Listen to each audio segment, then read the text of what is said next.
안녕하세요. 김태훈 목사입니다. 뚜벅뚜벅 메시지. 오늘은 시편 묵상 91번째. 하나님의 사랑은 어미새의 날개와 같다. 하나님의 사랑은 어미새의 날개와 같다. 시편 91편 1절에서 16절의 말씀 가지고 함께 뚜벅뚜벅 걸어가겠습니다. 시편 91편에서는 하나님께서 우리를 두 가지 방법으로 지키시겠다고 약속하셨습니다. 하나는 방패와 갑옷과 성벽으로 물샐 틈 없이 둘러싼 요새입니다. 하나님의 권능을 상징하지요.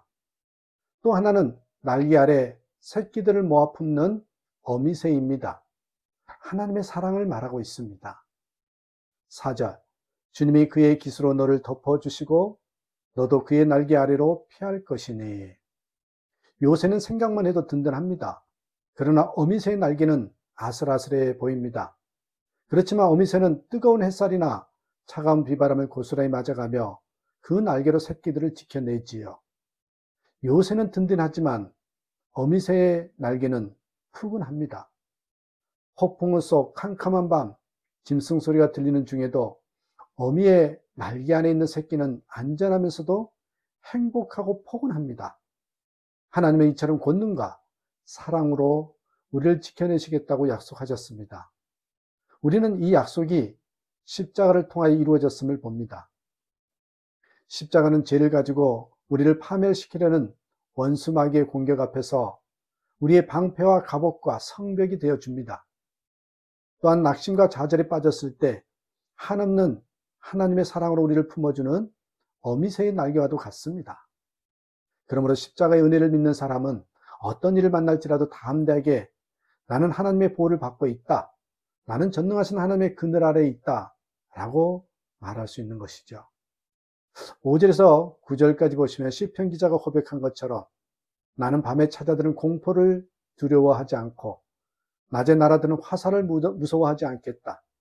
흑암을 틈타서 퍼지는 연병과 백주에 덮치는 재앙도 두려워하지 않겠다.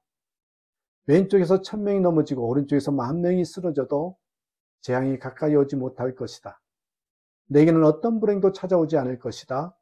내 장막에는 어떤 재앙도 가까이 하지 못할 것이다 라고 담대하게 고백해야 합니다. 이 말씀은 성도에게 나쁜 일이 전혀 일어나지 않는다 그런 말이 아닙니다.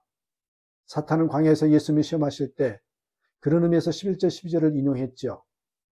그가 천사들에게 명하셔서 내가 가는 길마다 너를 지키게 하실 것이니 너의 발이 돌부리에 부딪히지 않게 천사들이 그들의 손으로 너를 붙들어 줄 것이다. 지금도 사탄은 우리가 어려움을 당할 때 그것 봐 하나님이 약속을 지키지 않으시잖아라고 속삭입니다. 하지만 이 말씀은 결코 우리에게 항상 기적 같은 일이 일어날 것이라는 말씀이 아니지요. 하나님이 어떤 어려움 중에서도 우리와 함께 하시겠다는 약속입니다. 15절, 그가 고난을 받을 때에 내가 그와 함께 있겠다. 그렇습니다. 주님이 늘 함께 하시는 것이 전능하신 하나님의 그늘입니다. 우리가 어떤 형편에 처하든지 함께 하시는 주님을 바라보는 믿음이 있다면 우리는 전능하신 하나님의 그늘 안에 있는 것입니다. 14절에서 16절을 보면 우리가 하나님을 사랑할 때에 이루어 주실 7가지 약속이 나옵니다. 14절에 하나님께서 말씀하신다. 그가 나를 간절히 사랑하니 내가 그를 건져주겠다. 그가 나의 이름을 알고 있으니 내가 그를 높여주겠다. 15절, 그가 나를 부를 때에 내가 응답하고 그가 고난을 받을 때에 내가 그와 함께 있겠다. 내가 그를 건져주고 그를 영화롭게 하겠다. 16절, 내가 그를 만족할 만큼 오래 살도록 하고 내 구원을 그에게 보여주겠다. 여러분 아멘이죠. 우리는 이 약속을 붙잡아야 합니다. 우리가 하나님을 간절히 사랑하면 하나님은 우리를 건져주시고 높여주시고 기도에 응답하시고 고난 중에 함께 하시고 영화롭게 하시고 오래 살게 하시고 구원을 보여주십니다. 때때로 이 약속이 정말 사실인가 하고 믿음이 흔들릴 때가 오지요. 그때마다 되어지는 일로 하나님의 약속을 판단하지 말아야 합니다. 함께 하시는 하나님을 바라보아야 되죠.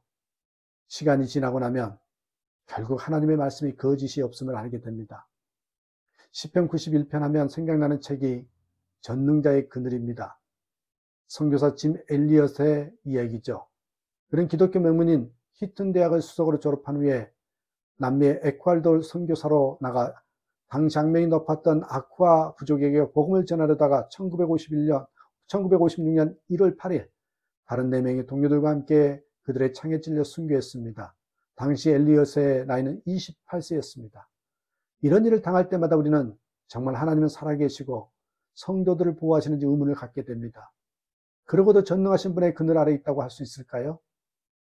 라이프지에서는 이 사건을 10페이지에 달하는 기사로 다루면서 이 얼마나 불필요한 낭비인가 라고 의문을 제기했습니다. 그래서 짐 엘리엇의 아내인 엘리자벳은 전능자의 그늘이란 책을 썼습니다.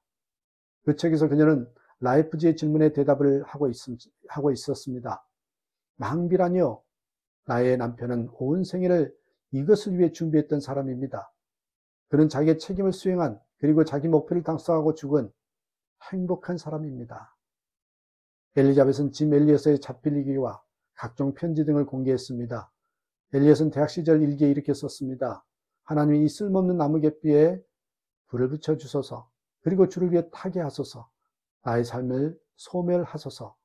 나의 하나님이여, 이것은 주의 것이니이다. 나는 오래 살기를 원치 않습니다. 오직 풍성한 삶을 살게 하소서. 당신과 같이 주 예수님이여. 결코 잃어버릴 수 없는 것을 얻기 위해 지킬 수 없는 것을 버리는 자는 결코 어리석은 자가 아닙니다. 짐 엘리엇은 어쩌다가 순교한 것이 아니었습니다. 도망가다가 죽은 것도 아니었습니다. 그는 이미 전능자의 그늘, 곧 주님 안에 거하는 자였습니다. 엘리자벳은 그 후 남편 엘리엇을 무참히 살해했던 아웃 가족 땅에 들어가 그들과 함께 살면서 선교 사역을 감당했습니다. 이것은 아웃 가족에게는 충격이었습니다. 그렇지 않아도 백인 선교사들이 총을 가지고 있었음에도 아무런 저항도 하지 않는 채 죽음을 맞이했던 일이 도무지 이해가 되지 않았습니다. 이 일은 이 원시 부족인들의 마음을 괴롭게 하였습니다. 그들은 엘리자벳을 초청하여 복음을 듣게 됩니다.